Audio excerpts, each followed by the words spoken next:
আকাশবাণী আগরতলা স্থানীয় সংবাদ পড়ছি অনামিকা কর্মকার।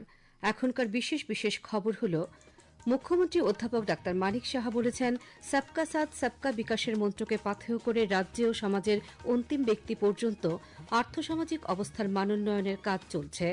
কৃষিমন্ত্রী রতনলাল নাথ কৃষিজমির উর্বরতা রক্ষা এবং পরিবেশের ভারসাম্য বজায় রাখতে প্রাকৃতিক চাষের উপর গুরুত্ব আরোপ করেছেন। প্রধানমন্ত্রী নরেন্দ্র মোদী জি7 শীর্ষ সম্মেলনে সুস্থায়ী ও অন্তর্ভুক্তিমূলক উন্নয়নের প্রতি ভারতের অঙ্গীকার পুনর্ব্যক্ত করেন। মেসির দুরন্ত হ্যাট্রিকে বিরাট জয় দিয়ে বিশ্বকাপ অভিযান শুরু করল আর্জেন্টিনা। মুখ্যমন্ত্রী অধ্যাপক ডাক্তার মানিক সাহা বলেছেন, প্রধানমন্ত্রী নরেন্দ্র মোদীর আদর্শে সবকা সাথ সবকা বিকাশের মন্ত্রকে পাথেয় করে রাজ্যেও সমাজের অন্তিম ব্যক্তি পর্যন্ত আর্থসামাজিক অবস্থার মানোন্নয়নের কাজ চলছে। আজ বিশালগড় বাজার সংলগ্ন এলাকায় নবনির্মিত শ্রী শ্রী দক্ষিণেশ্বরী কালী মন্দিরের উদ্বোধন এবং বিশালগড় বাইপাস ট্রাই জংশনে দীনদয়াল উপাধ্যায়ের মর্মর মূর্তির আবরণ উন্মোচন করে তিনি এ কথা বলেন।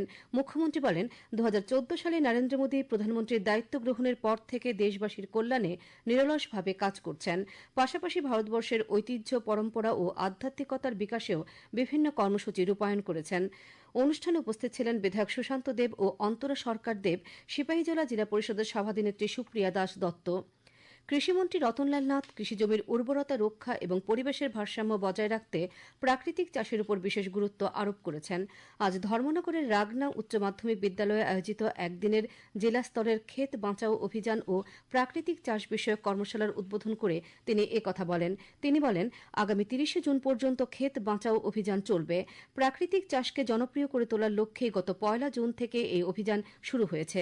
কৃষিমন্ত্রী বলেন, বর্তমানে ত্রিপুরায় প্রায় 5,000 হেক্টর জমিতে প্রাকৃতিক চাষ হচ্ছে এবং চলতি বছরের শেষ নাগাদ তা বাড়িয়ে 16,000 হেক্টরে উন্নীত করার লক্ষ্য নেওয়া হয়েছে।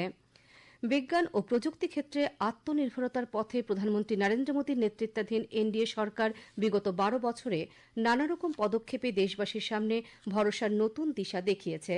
বিকশিত ভারতের স্বপ্ন পূরণের সামনে এসেছে এক গুরুত্বপূর্ণ পদক্ষেপ, অনুসন্ধান ন্যাশনাল রিসার্চ ফাউন্ডেশন। একটি প্রতিবেদন। গবেষণা, উন্নয়ন এবং উদ্ভাবনকে আরও শক্তিশালী করতে এই সময়ে বর্তমান সরকারের আন্তরিক প্রয়াসে গঠিত হয়েছে অনুসন্ধান ন্যাশনাল রিসার্চ ফাউন্ডেশন। এই প্রতিষ্ঠান দেশের বিশ্ববিদ্যালয়, গবেষণা সংস্থা এবং শিল্পক্ষেত্রের মধ্যে সহযোগিতার নতুন দিগন্ত খুলে দিয়েছে। এএনআরএফ এর লক্ষ্য তরুণ গবেষকদের উৎসাহ দেওয়া, অত্যাধুনিক গবেষণাকে এগিয়ে নেওয়া এবং বিজ্ঞান ভিত্তিক সমাধানের মাধ্যমে দেশের উন্নয়নকে ত্বরান্বিত করা। কৃষি থেকে স্বাস্থ্য, কৃত্রিম বুদ্ধিমত্তা থেকে মহাকাশ প্রযুক্তি, নানা ক্ষেত্রে গবেষণা এবং উদ্ভাবনের জন্য তৈরি হচ্ছে নতুন সুযোগ। বিজ্ঞানকে মানুষের কল্যাণে, গবেষণাকে উন্নয়নের শক্তিতে রূপ দিতে এগিয়ে চলছে ভারত। বলা যায়, গবেষণা, উন্নয়ন এবং উদ্ভাবনের মাধ্যমে আত্মনির্ভর ভারতের অগ্রযাত্রার অন্য নাম অনুসন্ধান ন্যাশনাল রিসার্চ ফাউন্ডেশন। সংবাদ কক্ষ থেকে রাহুল লোধ, আকাশবাণী, আগরতলা। কৈলাসশহরের শ্রীরামপুরস্থিত স্বামী বিবেকানন্দ ভবনে আজ বিকেলে বুদ্ধিজীবী সম্মেলন অনুষ্ঠিত হয়। প্রধানমন্ত্রী নরেন্দ্র মোদীর নেতৃত্বাধীন বর্তমান এনডিএ সরকারের 12 বছর পূর্তি উপলক্ষে আয়োজিত এই কর্মসূচিতে উপস্থিত ছিলেন ওবিসি কোঅপারেটিভ ডেভেলপমেন্ট কর্পোরেশনের চেয়ারম্যান মৃণাল কান্তি নাথ, রাজ্য ওয়াকফ বোর্ডের চেয়ারম্যান মবস্বর আলী, চণ্ডীপুর পঞ্চায়েত সমিতির চেয়ারপারসন শম্পা দাস পাল, ঊনকোটি জেলা পরিষদের সদস্য বিমল কর প্রমুখ। প্রাণী সম্পদ বিকাশ মন্ত্রী সুধাংশু দাস বলেছেন, যোগব্যায়াম শুধু শরীরকে সুস্থ রাখে না, বরং মানসিক প্রশান্তি ও ইতিবাচক জীবনযাপনের পথও সুগম করে। তাই সুস্থ ও রোগমুক্ত জীবন গড়তে প্রতিদিন কিছু সময় যোগ চর্চা করা অত্যন্ত প্রয়োজন। আসন্ন আন্তর্জাতিক যোগা দিবস উপলক্ষে আজ আগরতলায় এনএসআরসিসির যোগা শিবিরের উদ্বোধন করে তিনি একথা বলেন। এই বছর যোগ দিবসের মূল ভাবনা সুস্থ বার্ধক্যের জন্য যোগব্যায়াম। শিবিরে উপস্থিত ছিলেন মৎস্য প্রাণী সম্পদ বিকাশ ও তপশিলি জাতি কল্যাণ দপ্তরের সচিব দীপা ডি নায়ার। ত্রিপুরা মধ্যশিক্ষা পর্ষদ পরিচালিত মাধ্যমিক ও উচ্চ মাধ্যমিকের বছর বাঁচাও পরীক্ষা শুরু হবে আগামী 6 জুলাই। 26টি কেন্দ্রে মাধ্যমিক ও উচ্চ মাধ্যমিকের বছর বাঁচাও পরীক্ষা অনুষ্ঠিত হবে। মাধ্যমিকের বছর বাঁচাও পরীক্ষা শেষ হবে 10 জুলাই, উচ্চ মাধ্যমিকের বছর বাঁচাও পরীক্ষা শেষ হবে 14 জুলাই। আজ মধ্যশিক্ষা পর্ষদের সভাপতি ড ধনঞ্জয় গণ চৌধুরী এই খবর জানিয়েছেন। আপনার এই খবর শুনছেন আকাশবাণী আগরতলা কেন্দ্র থেকে। প্রধানমন্ত্রী নরেন্দ্র মোদী আজ ফ্রান্সের এভিয়ানে G7 শীর্ষ সম্মেলনে সুস্থায়ী ও অন্তর্ভুক্তিমূলক উন্নয়নের প্রতি ভারতের অঙ্গীকার পুনর্ব্যক্ত করেন। নতুন অংশীদারিত্ব তৈরি ও আন্তর্জাতিক সংহতির পুনর্নির্মাণ শীর্ষক এক অধিবেশনে বক্তব্য রাখতে গিয়ে তিনি বলেন, ভারত সর্বদাই মানবতাকে অগ্রাধিকার দিয়েছে। এই প্রসঙ্গে তিনি দুর্যোগ মোকাবেলায় সক্ষম পরিকাঠামো তৈরি, মিশন লাইফ এক পের মাকে নাম অভিযানের মতো ভারতের নেতৃত্বাধীন একাধিক উদ্যোগের কথা তুলে ধরেন। তিনি বলেন, বর্তমান বিশ্বে যা আগের চেয়ে অনেক বেশি পারস্পরিক সংযোগ ও নির্ভরতার উপর গড়ে উঠেছে, এই ক্ষেত্রে অংশীদারিত্ব হতে হবে মর্যাদাপূর্ণ। G7 শীর্ষ সম্মেলনে G7 গোষ্ঠীভুক্ত দেশগুলো ভারত সহ বেশ কয়েকটি সহযোগী দেশের সঙ্গে মিলে বিশ্বব্যাপী স্বাস্থ্য ও উন্নয়নমূলক সহযোগিতা জোরদার করার লক্ষ্যে একাধিক উদ্যোগের কথা ঘোষণা করেছে। G7 গোষ্ঠীর নেতারা গণতান্ত্রিক কঙ্গো প্রজাতন্ত্র ও উগান্ডায় ছড়িয়ে পড়া ইবোলার প্রাদুর্ভাব মোকাবেলায় একটি সমন্বিত আন্তর্জাতিক পদক্ষেপ গ্রহণের আহ্বান জানিয়েছেন। পাশাপাশি G7 গোষ্ঠী ক্যান্সারের বিরুদ্ধে বিশ্বব্যাপী লড়াইকে ত্বরান্বিত করার বিষয়ে তাদের অঙ্গীকার পুনর্ব্যক্ত করেছে। নিট পরীক্ষার আগে অভিভাবক এবং পরীক্ষার্থীদের প্রতারকদের থেকে সতর্ক থাকার জন্য ন্যাশনাল টেস্টিং এজেন্সি অনুরোধ জানিয়েছে। সামাজিক মাধ্যমে NTA জানিয়েছে, টেলিগ্রামে প্রতারকরা পুনঃ পরীক্ষার প্রশ্নপত্র ফাঁসের বিভ্রান্তিকর সংবাদ প্রচার করছে। সংস্থাটি স্পষ্ট করে জানিয়েছে যে পুনঃ পরীক্ষার কোনো প্রশ্নপত্র ফাঁস হয়নি। পরীক্ষার আগের চ্যাট দেখিয়ে ভুয়া প্রমাণ ভিডিও ছড়ানো হচ্ছে। NTA মহানির্দেশক অভিষেক সিং এর একটি ভিডিও শেয়ার করে দেশে অ্যাপটির ব্যবহার বন্ধ করার কারণ ব্যাখ্যা করেছেন। শ্রী সিং জানিয়েছেন, প্রতিটি প্রশ্নপত্র সম্পূর্ণ সুরক্ষিতভাবে তৈরি করা হয়েছে।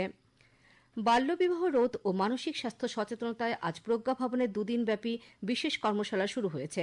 কর্মশালায় পশ্চিম জেলার জেলাশাসক ড বিশাল কুমার বলেন, শিক্ষার গুণগত মান বৃদ্ধি করতে হবে। এর ফলে বিদ্যালয়ে ড্রপ আউটের সংখ্যা কমবে এবং বাল্যবিবাহ হ্রাস পাবে। তিনি ছাত্রছাত্রীদের প্রতি যত্নশীল হওয়ার জন্য শিক্ষক শিক্ষিকাদের উদ্দেশ্যে আহ্বান জানান।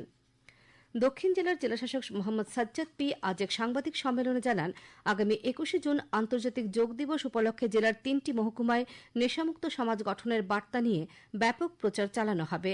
খেলাধুলা ও জনসচেতনতামূলক কার্যক্রমকে অগ্রাধিকার দেওয়া হবে।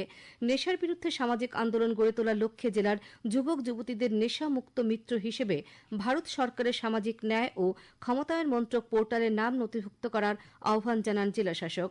জেলা পুলিশ সুপার মৌর্য কৃষ্ণ চন্দ্রশেখর নেশাজাতীয় সামগ্রী সংক্রান্ত তথ্য পুলিশকে জানাতে 112 টোল ফ্রি নম্বরে যোগাযোগ করতে সাধারণ জনগণের প্রতি আহ্বান জানিয়েছেন। বেলোনিয়া টাউন হলে আজ বেলোনিয়া পৌর পরিষদ ভিত্তিক জনকল্যাণ শিবির অনুষ্ঠিত হয়। উদ্বোধন করেন দক্ষিণ জেলা পরিষদের সভাধিপতি দীপক দত্ত। শিবিরে 10টি সরকারি দপ্তরের স্টল থেকে জনগণকে প্রশাসনিক পরিষেবা প্রদান করা হয়। শান্তিরবাজার পৌর পরিষদের উদ্যোগে খগেন্দ্র চৌধুরী পাড়া স্কুলেও অনুরূপ একটি শিবির অনুষ্ঠিত হয়। তৃণমূল স্তরের প্রশাসনিক কার্যক্রম আরও শক্তিশালী করা এবং সরকারি জনকল্যাণমূলক প্রকল্পগুলোর সঠিক বাস্তবায়ন নিশ্চিত করতে পশ্চিম জেলার জেলাশাসক ড বিশাল কুমারের নেতৃত্বে এক প্রতিনিধি দল আজ মোহনপুর ব্লকের অন্তর্গত সিমনা গ্রাম পঞ্চায়েত এলাকা পরিদর্শন করেন। পরিদর্শনকালে প্রতিনিধি দল শিক্ষা প্রতিষ্ঠানের পরিকাঠামো, শ্রেণীকক্ষের পরিবেশ সহ সামগ্রিক কার্যক্রম সম্পর্কে বিস্তারিত পর্যালোচনা করেন। 2026 ফুটবল বিশ্বকাপে আজ আর্জেন্টিনা 3-0 গোলে হারিয়েছে আলজেরিয়াকে। 3টি গোলই লিওনেল মেসির। এই হ্যাটট্রিকের ফলে জার্মানির মিরোস্লাভ ক্লোজের সাথে যুগ্মভাবে বিশ্বকাপ ফুটবলে সর্বোচ্চ গোলদাতা হয়ে উঠলেন তিনি। অন্য ম্যাচে অস্ট্রিয়া 3-1 গোলে জর্ডনকে পরাজিত করেছে। অন্যদিকে গ্রুপ পর্বের ম্যাচগুলিতে ভারতীয় সময় অনুযায়ী আজ রাত 10:30টায় পর্তুগাল মুখোমুখি হবে কঙ্গো প্রজাতন্ত্রের। এরপর আগামীকাল রাত 1:30টায় ইংল্যান্ড খেলবে ক্রোয়েশিয়ার বিরুদ্ধে। আর আগামীকাল ভোর 4:30টায় ঘানার প্রতিপক্ষ পানামা। আগামী 24 ঘণ্টায় রাজ্যের সবকটি জেলায় বজ্রবিদ্যুৎ সহ ভারী বৃষ্টিপাতের সতর্কতা জারি করেছে আবহাওয়া দপ্তর।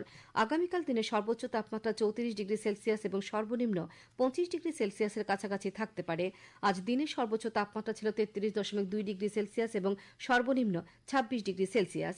বিকেল 5:30 পর্যন্ত আগরতলায় বৃষ্টিপাতের পরিমাণ 18.2 মিলিমিটার। শেষ করার আগে বিশেষ খবর আরেকবার। মুখ্যমন্ত্রী অধ্যাপক ডাক্তার মানিক সাহা বলেছেন, সবকা সাথ সবকা বিকাশের মন্ত্রকে পাথেয় করে রাজ্য ও সমাজের অন্তিম ব্যক্তি পর্যন্ত আর্থসামাজিক অবস্থার মানোন্নয়নের কাজ চলছে। কৃষিমন্ত্রী রতনলাল নাথ কৃষিজমির উর্বরতা রক্ষা এবং পরিবেশের ভারসাম্য বজায় রাখতে প্রাকৃতিক চাষের উপর গুরুত্ব আরোপ করেছেন। প্রধানমন্ত্রী নরেন্দ্র মোদী G7 শীর্ষ সম্মেলনে সুস্থায়ী ও অন্তর্ভুক্তিমূলক উন্নয়নের প্রতি ভারতের অঙ্গীকার পুনর্ব্যক্ত করেন। মেসির দুরন্ত হ্যাট্রিকে বিরাট জয় দিয়ে বিশ্বকাপ অভিযান শুরু করল আর্জেন্টিনা। আজকের মতো সংবাদ এখানে শেষ হল। পরবর্তী বাংলা স্থানীয় সংবাদ প্রচারিত হবে আগামীকাল সকাল 7:35 মিনিটে।